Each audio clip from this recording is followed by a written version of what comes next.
जय हिंद मेरे बंधु, नमस्कार। मैं हूं इनके सिंघानी। आप तो जान ही करते हैं, तो आप सभी को हमारे इस स्पेशल वीडियो में बहुत बहुत स्वागत है। तो मेरे बंधु, आज हम इस वीडियो में सॉल्व करने वाले हैं गया आर्मी परीक्षा जो हुआ था 1 नवंबर 2020 को। इसमें जितने सारे जीके, जीएस, मैथ, रीजनिंग का क्वेश्चंस इसमें पूछा गया था, सारे क्वेश्चंस को स्टेप बाय स्टेप आपको पूर्ण सॉल्यूशन यहाँ पे हम देने वाले हैं।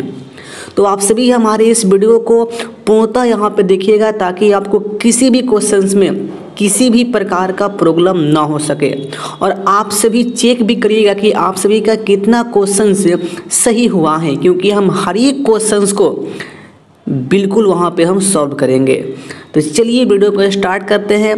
लेकिन स्टार्ट करने के पहले हम सभी बंधु से रिक्वेस्ट करते हैं कि जो भी हमारे बंधु पहली बार हमारे इस वीडियो को देख रहे हैं, उन सभी से रिक्वेस्ट है कि आप लोग हमारे चैनल को सब्सक्राइब करके आप सभी हमसे जुड़ जाए, ताकि हमारा हर एक प्रकार का वीडियो आपके पास पहुंचता रहे। तो चलिए बिना देरी की आपको हम सीधे लेके चलते हैं क्वेश्चंस पेपर पर। तो मेरे बंधु, हम लोग आ गए हैं क्वेश्चंस पेपर पर। देखिए, ये जो क्वेश्चंस हैं गया का हैं, और ये जो क्वेश्चंस पेपर हैं सोल्जर जनरल डिप्टी यानी कि जीडी का हैं। देखिए, जीडी के लिए जो ड्यूरेशन यहाँ पे दिया जाता है 60 मिनट का, यानी कि 60 मिनट में आपको 50 क्वेश्चंस आपको सॉल्व करना होता है, जिसके लिए 100 नंबर रखा गया है, यानी कि एक क्वेश्चंस के लिए 2 नंबर। पासिंग मार्क्स यहाँ पर 35, यानी कि यदि आप 100 में से आप 35 नंबर ला देते हैं तो आप रिटेन में यहाँ पर पास हो जाएंगे।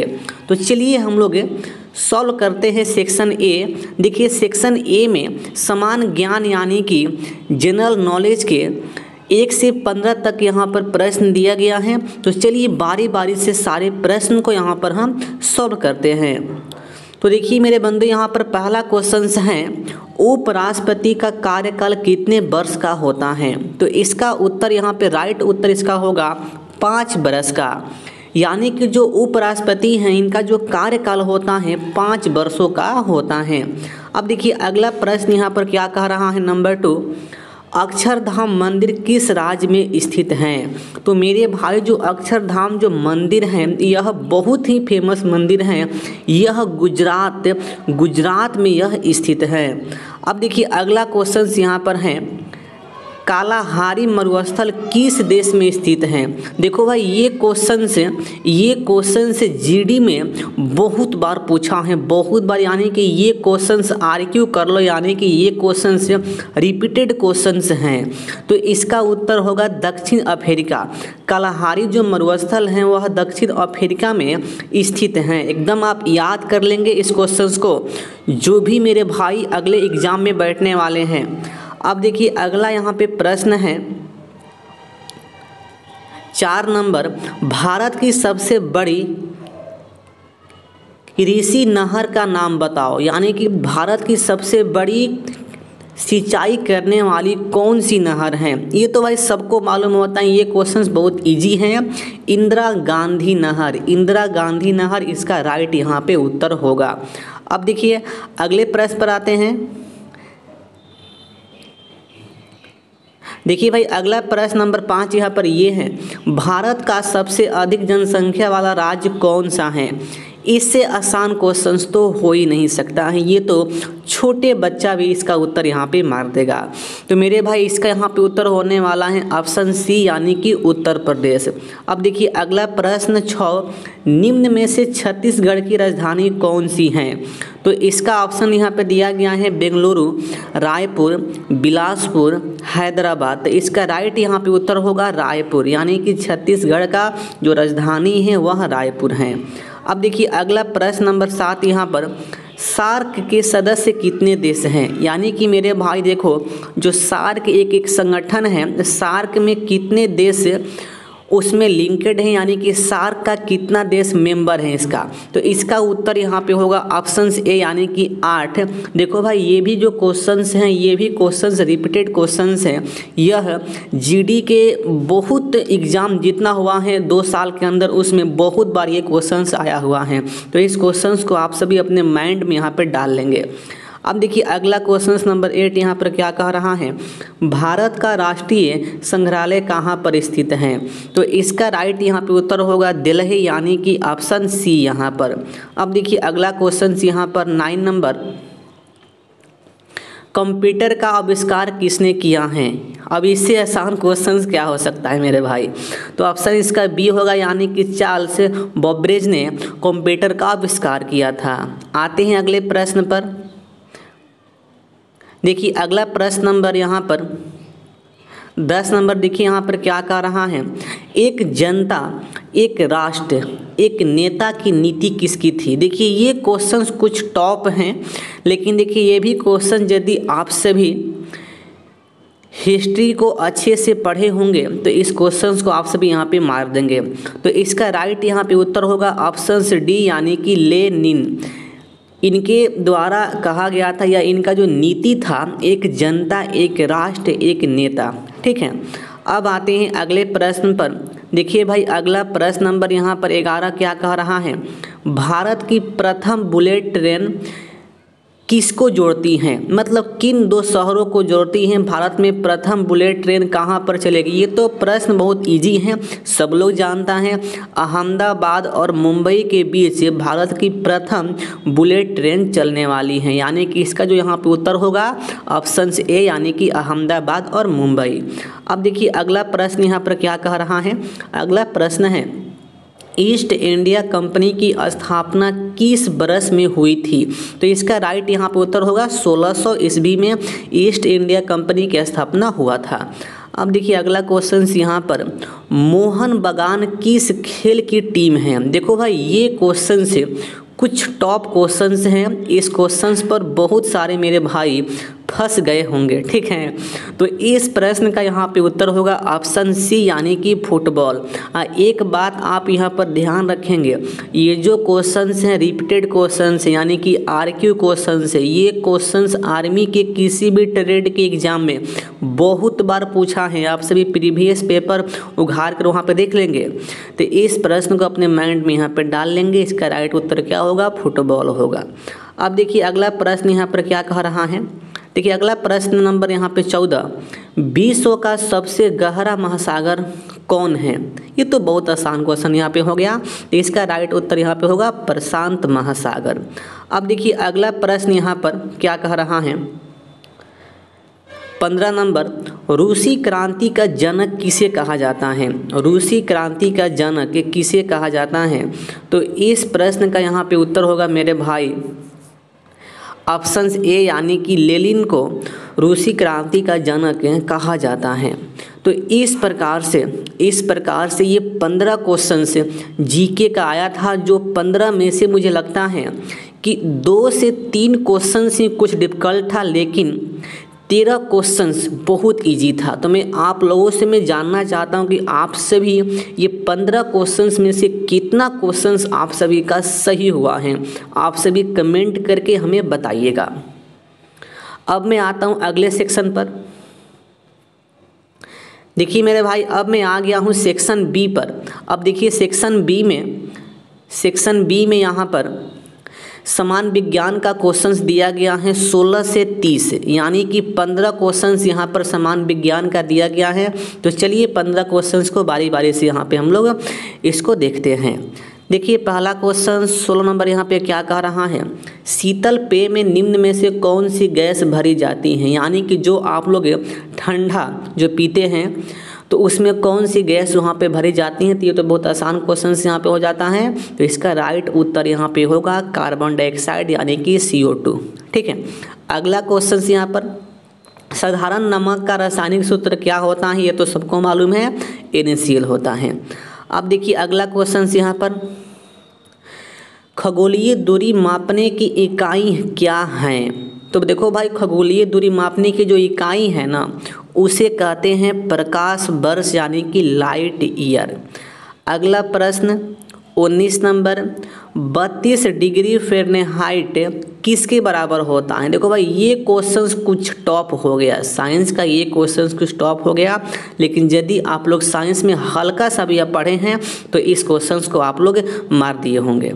तो इस प्रश्न का राइट यहाँ पे होगा उत्तर ऑप्शन सी, यानी कि 0 डिग्री सेल्सियस बराबर 32 डिग्री फ़ारेनहाइट होता है। आप इसको याद कर लेंगे। अब देखिए अगला प्रश्न यहाँ पर है 20 नंबर, प्रतिरोध का मात्रक क्या है। इससे आसान क्वेश्चन क्या हो सकता है, ओम होता है। ऑप्शन डी इसका राइट उत्तर यहाँ पे होगा। अब आते हैं अगले। अब देखिए अगला यहाँ पे क्वेश्चन क्या यहाँ पर है 21 नंबर, निम्न में से कौन सा इलेक्ट्रॉनिक यंत्र नहीं है। देखिए ये प्रश्न जो है आर्मी के किसी भी ट्रेड, वह जीडी हो, क्लर्क हो, नर्सिंग असिस्टेंस हो, टेक्निकल हो, हर एक में ये क्वेश्चंस भाई रनिंग करता है। तो इस क्वेश्चंस को एकदम दिमाग में डाल लो, इस क्वेश्चंस को एकदम खा जाओ मैं कहूँगा। इसका ऑप्शन है कंप्यूटर, रेडियो, बल्ब, टेलीविज़न। तो मेरे भाई देखो इस प्रश्न का जो उत्तर यहाँ पे होगा बल्ब होगा। बल्ब जो है इलेक्ट्रॉनिक यंत्र नहीं है, ठीक है। अब आते हैं अगले प्रश्न पर। देखिए अगला प्रश्न यहाँ पर 22 नंबर क्या कह रहा है, बिजली के हीटर का फिलामेंट किस धातु का बना होता है। बहुत इजी क्वेश्चन है, इसका ऑप्शन डी होगा निक्रोम का। अगला क्वेश्चन 23 नंबर, हवा में 0 डिग्री सेंटीग्रेड पर ध्वनि की गति क्या होती है। तो इसका उत्तर होगा ऑप्शन डी, यानी कि 332 मीटर प्रति सेकंड ध्वनि की गति होती है हवा में। अब देखिए आते हैं अगले प्रश्न पर। अगला प्रश्न 24 नंबर, जब नीले लिटमस पेपर को एसिटिक अम्ल में रखा जाता है तो नीला लिटमस पेपर किस रंग का हो जाता है। ये क्वेश्चंस तो भाई हम लोग 10वीं क्लास में हम लोग पढ़ लिए थे। तो इस प्रश्न का उत्तर यहाँ पे होगा ऑप्शन बी, यानी कि लाल। इससे आसान क्वेश्चंस कुछ हो ही नहीं सकते मेरे भाई।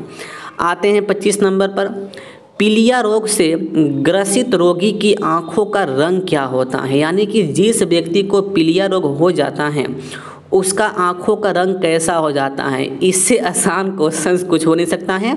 तो इसका राइट उत्तर यहाँ पे होगा पीला, यानी कि येलो। अब देखिए अगला प्रश्न यहाँ पर 26 नंबर यहाँ पर क्या कह रहा है, पृथ्वी पर मानव द्वारा सबसे पहले उपयोग की गई धातु कौन सी हैं। तो भाई मानव के द्वारा पृथ्वी पर सबसे पहले तांबा धातु का यूज किया गया था, यानी कि इसका उत्तर जो यहाँ पर होगा ऑप्शन बी, यानी कि तांबा। अब आते हैं अगले प्रश्न पर। देखिए अगला प्रश्न 27 नंबर क्या कह रहा है यहाँ पर, ध्वनि के चाल किसमें मापी जाती हैं। किसमें ध्वनि की जो चाल हैं किसमें मापी जाती हैं। तो देखो भाई इस क्वेश्चंस का राइट यहाँ पे उत्तर होगा मीटर प्रति सेकंड, क्योंकि ध्वनि की जो चाल होती हैं वह मीटर प्रति सेकंड में मापी जाती हैं। जैसे कि मैं आपको एग्जांपल में बता दूं कि हवा में जो ध्वनि की जो चाल होती हैं 332 मीटर प्रति सेकंड होता है। तो इस प्रकार से आप यहाँ पर देखें कि ध्वनि का जो चाल होता है मीटर प्रति सेकंड का में मापन होता है। अब देखिए आते हैं अगला प्रश्न पर। अगला प्रश्न 28 नंबर, हवा में ऑक्सीजन का प्रतिशत कितना होता है। बहुत इजी प्रश्न है, ऑप्शन डी, यानी कि 21% इसमें ऑक्सीजन होता है। अब अगला प्रश्न 29 नंबर, शरीर में विटामिन सी की कमी से कौन सा रोग होता है। ये तो सबको मालूम है भाई, स्कर्वी रोग होता है, यानी कि ऑप्शन डी यहाँ पर। और देखो ये जो क्वेश्चंस हैं रिपीटेड क्वेश्चंस हैं, ये क्वेश्चंस बहुत बार आर्मी के जीडी एग्जाम में पूछा हुआ है मेरा भाई। तो इस प्रश्न को आप सभी अपने माइंड में डाल लेंगे। अब देखिए अगला प्रश्न यहाँ पर 30 नंबर, प्राकृतिक गैस का मुख्य घटक है। तो इसका ऑप्शन होगा मीथेन, यानी कि CH4 जो होता है इसका रासायनिक सूत्र होता है। प्राकृतिक गैस का मुख्य घटक होता है मीथेन होता है। तो इस प्रकार से 15 समान विज्ञान के यहाँ पे क्वेश्चंस आया था। और आपसे भी बताना कि ये 15 समान विज्ञान के क्वेश्चंस में से आपसे भी कितना क्वेश्चन सही करके आए हैं, आपसे भी कमेंट करके आपसे भी हमको बताएंगे। तो चलिए अब हम आते हैं अगले सेक्शन पर। मेरे बंधु अब हम लोग आ गए हैं सेक्शन सी पर। अब देखिए सेक्शन सी में मैथ के 31 से 45 तक यहाँ पर प्रश्न दिए गए हैं, यानी कि टोटल 15 प्रश्न यहाँ पर मैथ का दिया गया है, जैसा कि हर एक एग्जाम में जीडी के आता रहा है। तो चलिए बारी बारी से सारे क्वेश्चंस को यहाँ पर हम करते हैं सॉल्व। तो देखिए पहला क्वेश्चन यहाँ पर 31 नंबर क्या यहाँ पर है, यदि एक समकोण त्रिभुज का लंब 8 सेंटीमीटर और उसका क्षेत्रफल 20 वर्ग सेंटीमीटर हो तो आधार की लंबाई क्या होगा। देखिए मेरे भाई, समकोण त्रिभुज का क्षेत्रफल जो होता है आप लोग जानबे करते हैं, जो एरिया होता है इसका 1/2 गुना आधार गुना ऊंचाई होता है। ठीक है, अब देखिए इस प्रश्न में ऊंचाई को लंब भी आप यहाँ पे कर सकते हैं, कोई दिक्कत वहाँ पे नहीं है। देखिए इस प्रश्न में एरिया दिया है 20 और आगे बोला है 1/2। देखिए आधार हमें निकालना, यानी कि बी निकालना है, और एच दिया है हमें यहाँ पर 8 दिया है। अब देखिए 2 से 8 गया यहाँ पर 4 बार में, और 4 से ये 20 कटेगा 5 बार में। तो मेरे भाई यहाँ पर बेस यानी कि आधार कितना इसका आ गया 5 सेंटीमीटर। तो इस प्रकार से इस प्रश्न का जो उत्तर यहाँ पे होगा राइट ऑप्शन सी, यानी कि 5 सेंटीमीटर। अब आते हैं अगले प्रश्न पर। देखो भाई अगला प्रश्न यहाँ पर 32 नंबर यहाँ पर क्या कह रहा है, दो संख्याओं का महत्तम समापवर्तक 11 है, उनका लघुत्तम समापवर्तक 693 है। यदि उनमें से एक संख्या 77 है तो दूसरी संख्या ज्ञात करें। देखो भाई ये जो प्रश्न है 32 नंबर, ये प्रश्न एलसीएम एचसीएफ चैप्टर से हैं। तो देखो भाई उस चैप्टर में एक फार्मूला बहुत फेमस होता है, वे तो सबको याद है, जिनको याद नहीं है वे याद कर लेंगे हमारे इस क्लास से। फार्मूला क्या होता है, पहली संख्या गुना दूसरी संख्या बराबर एलसीएम गुना एचसीएफ होता है। देखो भाई यहाँ पर पहली संख्या यहाँ पर दिया है 77, अगली संख्या में मान लिया कि हमारा क्यू निकालना है, और यहाँ पर दिया है एलसीएम जो यहाँ पर दिया है 693, और यहाँ पर जो एचसीएफ दिया है ये 11 दिया है। अब देखिए 77 से जब यहाँ पे काटेंगे 693 को तो ये कटेगा 9 बार में, और 11 में 9 से जब आप यहाँ पे गुना करेंगे तो Q का मान यहाँ पर हमारा हो जाएगा 99। तो इस प्रकार से दूसरी संख्या जो यहाँ पर आएगा 99 आएगा। तो इसका राइट यहाँ पे उत्तर होगा ऑप्शन सी, यानी कि 99। ठीक है, अब देखिए आते हैं अगला प्रश्न पर। देखिए अगला प्रश्न 33 नंबर यहाँ पर क्या कह रहा है, ध्यान देंगे। बोला है 7, 14, 28, 56 एक श्रृंखला यहाँ पर है, तो 56 का अगला पद यहाँ पर क्या होगा। देखो ये बहुत इजी प्रश्न यहाँ पर है। देखिए यहाँ पर क्या कर रहा है, यहाँ पर 7 हैं, 14 हैं, 28 हैं, 56 हैं। तो अगला पद हमसे यहाँ पे पूछ रहा है। देखो 7 को लिख रहा है 14, यानी कि यहाँ पे 7 में 2 से गुना किया है, 14 में 2 से गुना किया है 28 हो गया, 28 में 2 से गुना किया है 56 हो गया। तो हम भी क्या करेंगे 56 में 2 से गुना, तो ये होगा मेरे भाई 112 यहाँ पे होगा। तो इसका जो उत्तर यहाँ पे होगा 112, यानी कि ऑप्शन बी इसका राइट उत्तर होगा। अब आते हैं अगला प्रश्न पर 34 नंबर। देखिए ये प्रश्न क्या कह रहा है, यहाँ पर 4 अंकों की सबसे बड़ी और छोटी संख्या का जोगफल क्या होगा। देखिए बहुत इजी प्रश्न है। अच्छा आप बताएंगे 4 अंकों की सबसे बड़ी संख्या क्या होती है। 4 × 9 होता है भाई ना, मैं लिख लिया यहाँ पर।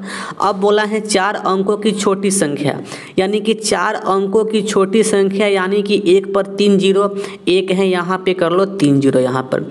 अब इसे आप यहाँ पे जोड़ दो तो 9 हो गया, 9 हो गया, 9 हो गया, यानी कि 10 हो गया। तो इसका उत्तर क्या होगा 10, 9, 9, 9, यानी कि ऑप्शन बी इसका उत्तर यहाँ पे होगा 10, 9, 9, 9।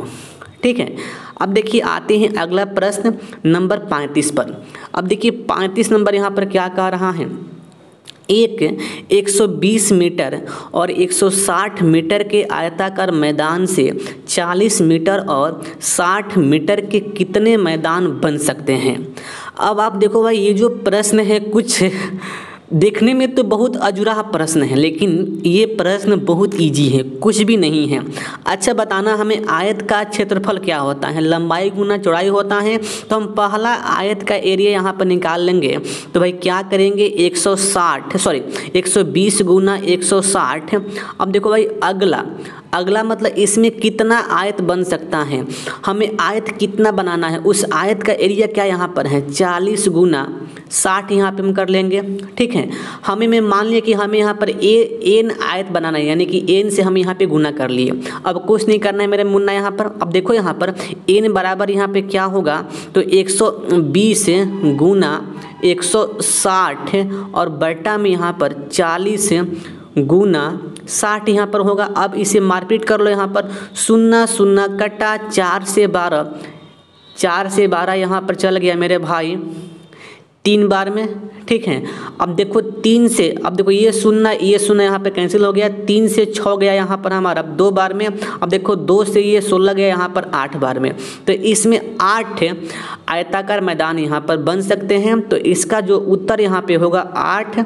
तो इसका उत्तर यहाँ पर जाएगा ऑप्शन डी, यानी कि 8 यहाँ पर। अब आते हैं अगले प्रश्न पर।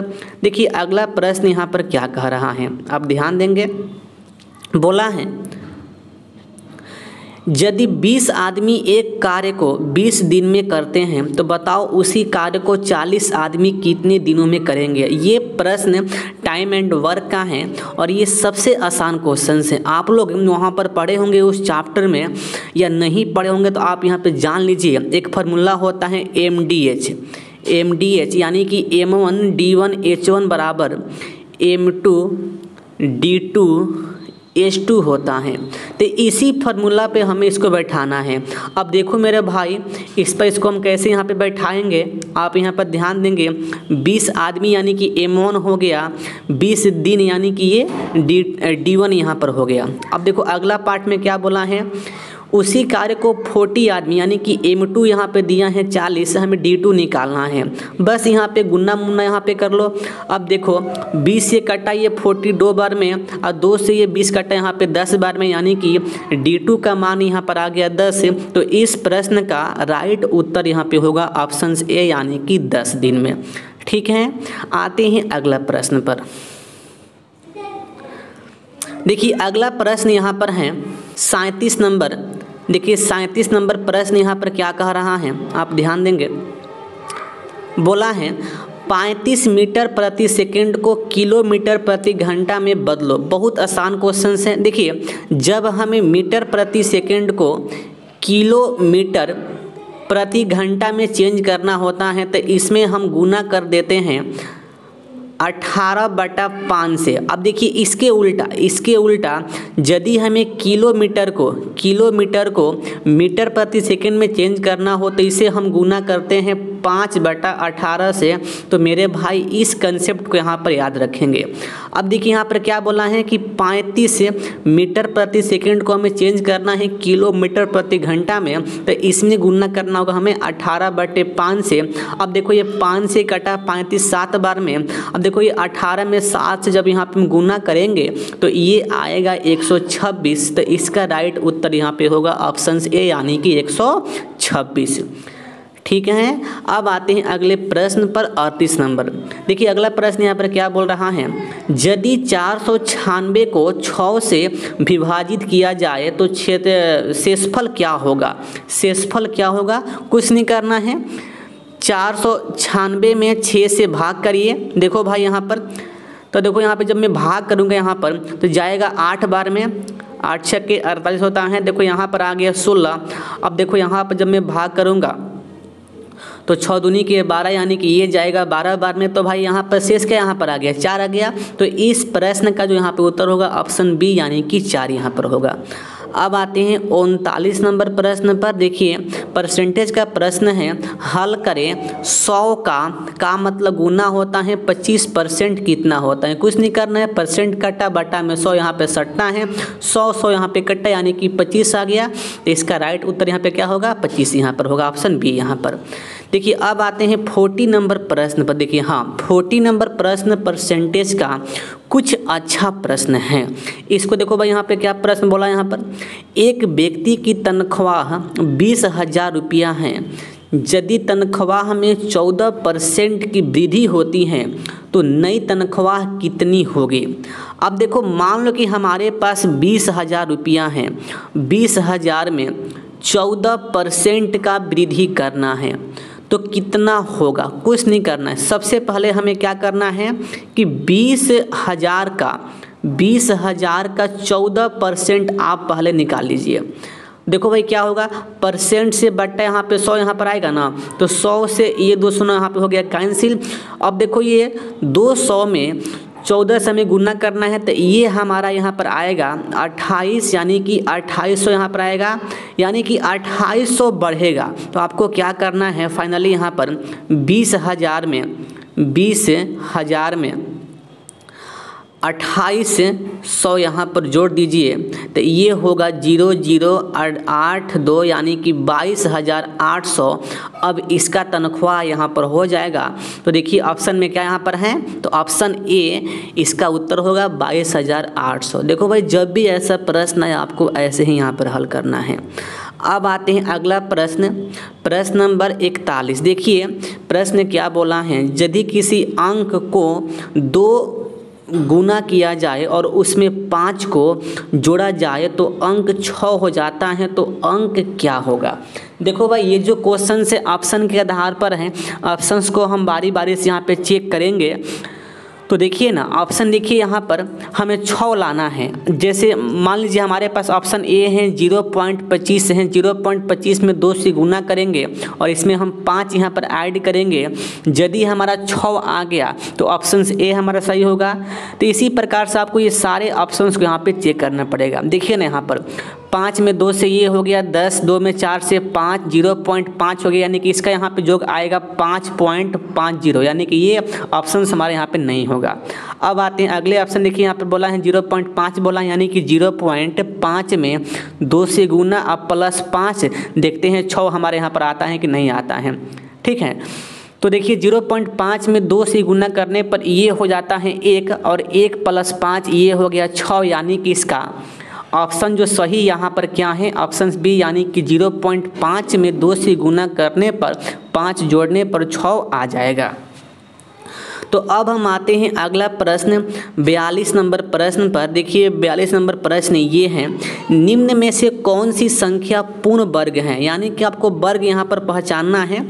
तो ये देखो भाई, इसका जो वर्ग यहाँ पर होगा, राइट, इसका वर्ग यहाँ पर होगा 1681, यह पूर्ण वर्ग है। इस प्रश्न को आपको सॉल्व नहीं करना है, कॉमन सेंस का प्रश्न ये है। तो इसका राइट उत्तर यहाँ पर होगा 1681।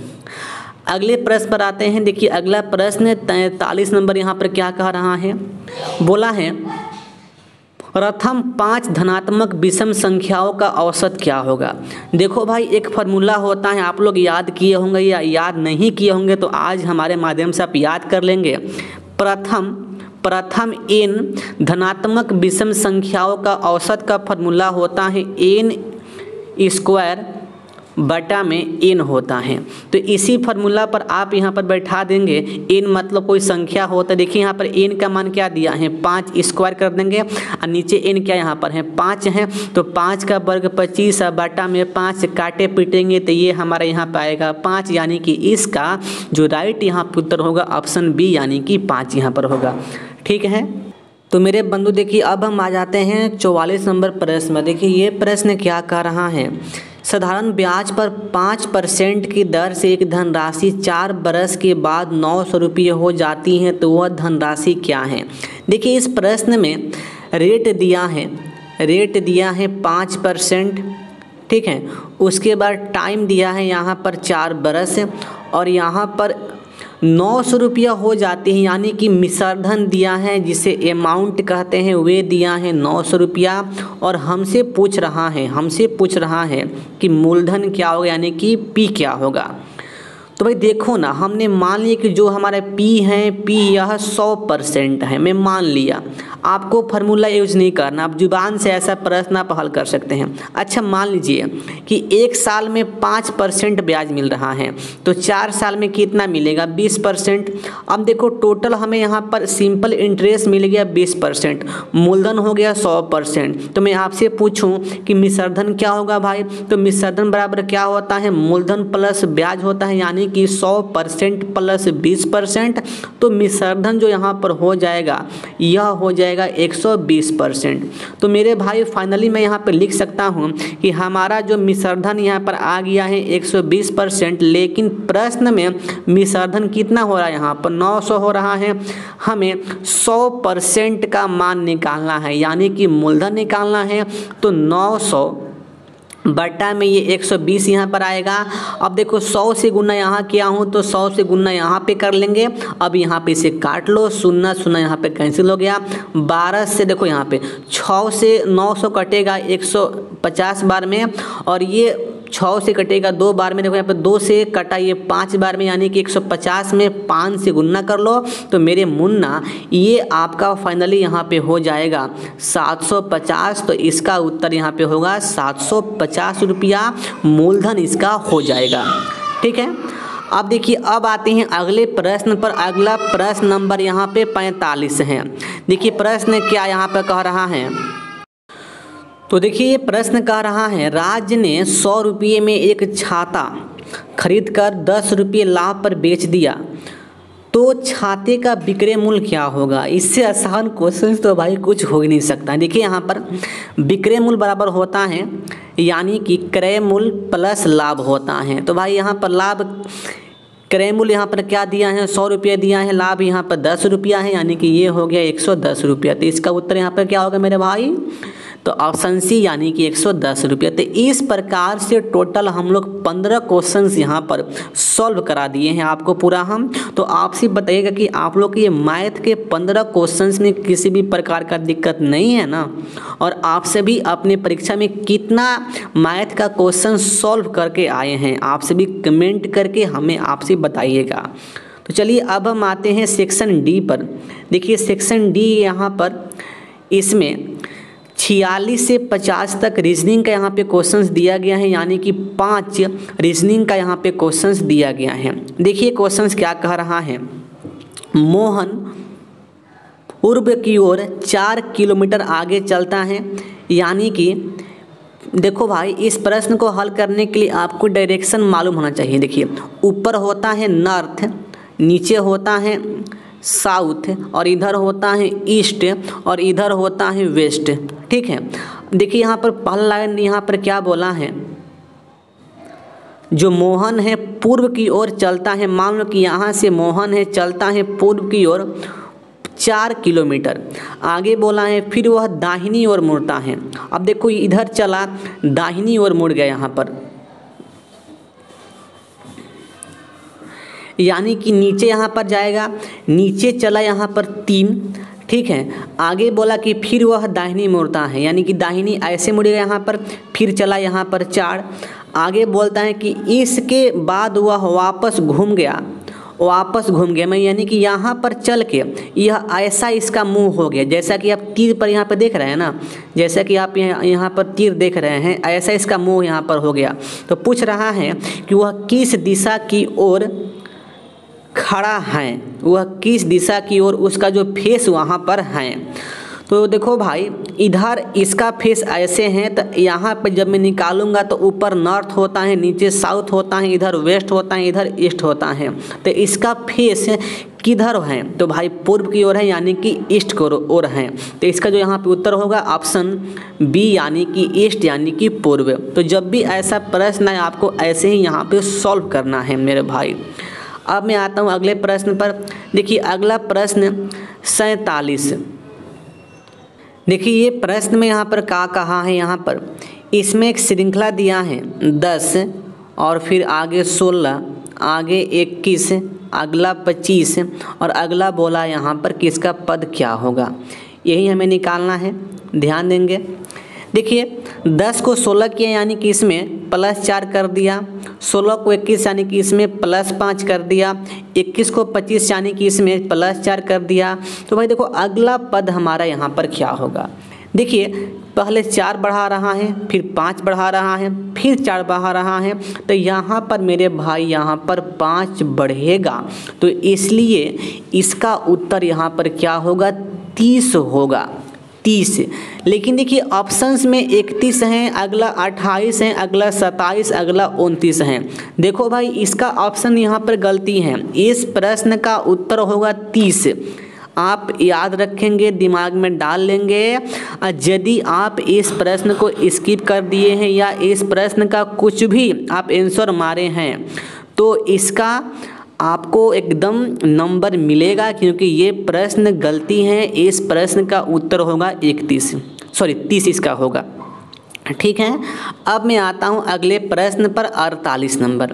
देखिए प्रश्न क्या बोल रहा है, 6 आदमी एक काम को 7 दिन में पूरा कर सकते हैं, तो 21 आदमी उसी काम को कितने दिन में पूरा कर सकते हैं। कुछ नहीं है, प्रश्न हलवा पर यहाँ पे क्वेश्चंस हैं, वहीं MDH पर इसको बैठाना है। देखो यहाँ पर 6 आदमी हैं, 7 दिन में काम कर रहा है, तो 21 आदमी कितना दिन में करेगा, यानी कि हमें D2 निकालना है मेरे भाई यहाँ पर। अब देखो यहाँ पे 7 से ये कटा 3 बार में और ये 3 से 6 कटा 2 बार में, यानी कि इस प्रश्न का उत्तर क्या होगा, 2। तो इसका राइट उत्तर यहाँ पे होगा ऑप्शन से D यानी कि 2। अब आते हैं अगले प्रश्न पर। देखिए अगला प्रश्न यहाँ पर 49 नंबर क्या कह रहा है, ध्यान देंगे। यदि PAL का जो कोड दिया है यहाँ पर 2134 और अर्थ का यहाँ पर कोड दिया है 41590, तो हमसे पूछ रहा है PEARL का कोड क्या होगा। देखिए कुछ नहीं करना है, ऐसे क्वेश्चन में जब भी यहाँ पे प्रश्न आए तो जिस अक्षर का जो कोड हो वहीं वहाँ पर लिखना है, ठीक है ना। बताएं P का यहाँ पर कोड क्या है, P का कोड यहाँ पर 2 है, 2 हो गया। E का कोड यहाँ पर 4 है, 4 यहाँ पर हो गया। देखिए ना आगे यहाँ पर A का कोड क्या है, A का कोड 1 है, यहाँ पर 1 हो गया। R का कोड क्या है, R का कोड यहाँ पर 5 है, तो 5 यहाँ पर हो गया। अब आगे L का कोड क्या है, L का कोड यहाँ पर 3 है, तो 3 यहाँ पर हो गया। तो इसका उत्तर क्या होगा, 24 15 3। देखिए ऑप्शन में क्या है, ऑप्शन B है, यानी कि इसका उत्तर क्या होगा, 24 15 3। तो जब भी ऐसा प्रश्न आए रीजनिंग का, आपको जिस अक्षर का जो कोड दिया हो उसी कोड को वहाँ पर लिखना होता है, ठीक है। अब देखिए अगले प्रश्न पर आते हैं। अगला प्रश्न हमारा 50 है। देखिए 50 नंबर प्रश्न यहाँ पर क्या कह रहा है, 49 विद्यार्थियों की एक कक्षा में करीम ऊपर से 16वां स्थान पर आता है, तो नीचे से उसका स्थान बताएं। देखो भाई ये जो प्रश्न है रीजनिंग में रैंकिंग चैप्टर का प्रश्न है और ये प्रश्न सबसे इजी प्रश्न है, कुछ नहीं करना। देखिए यहाँ पर एक फार्मूला होता है T बराबर यानी कि टोटल कुल बराबर ऊपर का स्थान प्लस नीचे का स्थान, ठीक है। अब -1 यहाँ पे करना है, यही फार्मूला यहाँ पर है। अब देखिए यहाँ पर टोटल दिया है, ऊपर का स्थान दिया है, तो नीचे का स्थान हम नहीं निकालेंगे, लेंगे क्या मेरे बंधु, कुछ नहीं करना है, यहाँ पर निकाल लीजिए। देखिए यहाँ पर क्या दिया है, ऊपर का दिया है 49, अब आगे यहाँ पर नीचे टोटल दिया है 49 और ऊपर का दिया है यहाँ पर 16 और हमसे पूछ रहा है नीचे से स्थान क्या होगा, नीचे का हमें निकालना है, -1 यहाँ पे कर दो, ठीक है।